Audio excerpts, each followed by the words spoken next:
Pendant 4 mois, la Haute Autorité de l'audiovisuel et de la communication RAC se penchera sur divers sujets relatifs à la vie des médias au Bénin. Le président de l'institution, Edouard Loko, a ouvert ce jeudi 19 septembre à Cotonou les travaux de la deuxième session ordinaire de l'année 2024. C'était au siège de la RAC, en présence de tous les conseillers, du personnel de l'institution et de plusieurs acteurs des médias.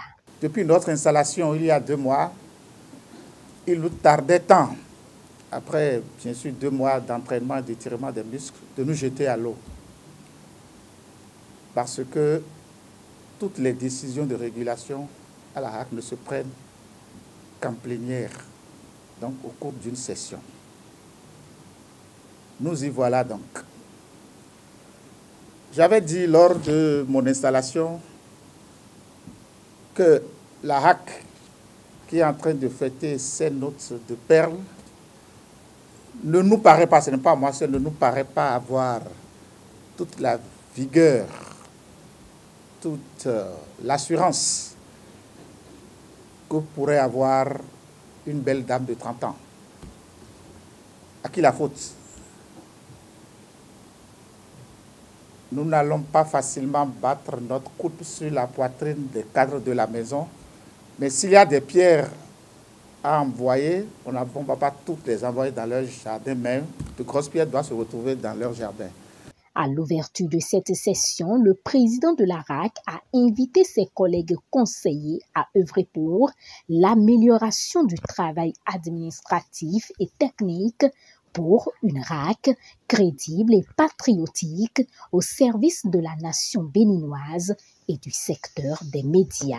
Il est quand même inimaginable aujourd'hui qu'en 2024, une maison de régulation des médias n'ait pas un site internet dynamique où le citoyen peut aller porter plainte, voir l'œuvre de régulation et où même les journaux peuvent faire un dépôt légal numérique en attendant le dépôt légal physique.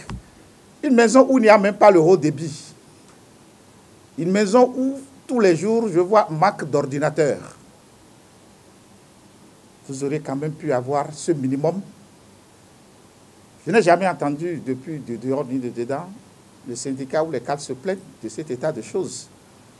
Vous aurez pu avoir, pour suppléer le système de monitoring que j'ai laissé ici il y a 10 ans, et qui aujourd'hui est pré-cambrien, pour suppléer à cela, vous aurez pu avoir du haut débit, du matériel pour écouter toutes les radios. La faute ne vous revient pas à vous uniquement. Je n'ose pas dire, parce que le président de la République peut entendre, que 30 ans après, la RAC n'a pas un manuel de procédure. Non, ça, je ne le dis pas. Règlement intérieur qui date de 2005, avec une loi organique qui a 2 ans. On peut dire que c'est la faute des présidents qui sont passés, des conseillers qui sont passés. Mais la maison vous appartient. Personne n'a souvenance que vous avez protesté pour cet état de choses. Le journalisme aujourd'hui, qu'on se le dise, n'est plus un métier, c'est une arme. Une arme que tout le monde veut posséder ou contre laquelle tout le monde veut se prémunir. Résultat, ne nous leurrons pas, si le régulateur ne prend pas ses responsabilités, c'est le pouvoir public qui prend ses responsabilités. Et dans le monde d'aujourd'hui, nous avons vu les pouvoirs publics les plus civilisés, entre griffes, agir sans demander quoi que ce soit au régulateur.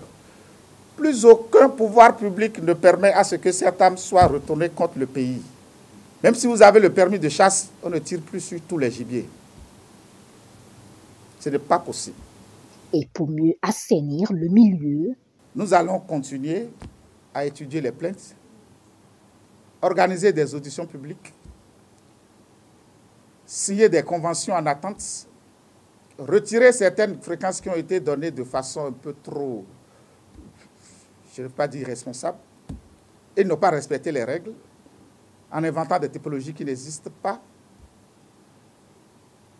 Prolonger la convention de certaines radios qui sont arrivées à terme, retirer d'autres conventions qui sont arrivées à terme parce que les promoteurs n'auraient pas respecté les cahiers de charges.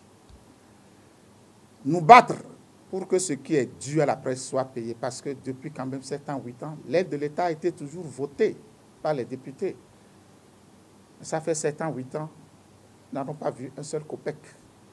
Tout ça fragilise la profession, fragilise la HAC, parce que, comme la HAC n'a plus les moyens d'assurer des formations, n'a plus les moyens d'être l'interlocuteur des associations professionnelles, leur donner les moyens, tout cela a fragilisé un peu l'institution, sinon beaucoup. Nous devons donc lutter pour que l'aide de l'État redevienne une réalité en convainquant les pouvoirs publics que nous allons en faire une gestion saine. L'ouverture de cette session ordinaire de la RAC s'inscrit dans une dynamique de progrès et de modernisation du secteur des médias au Bénin.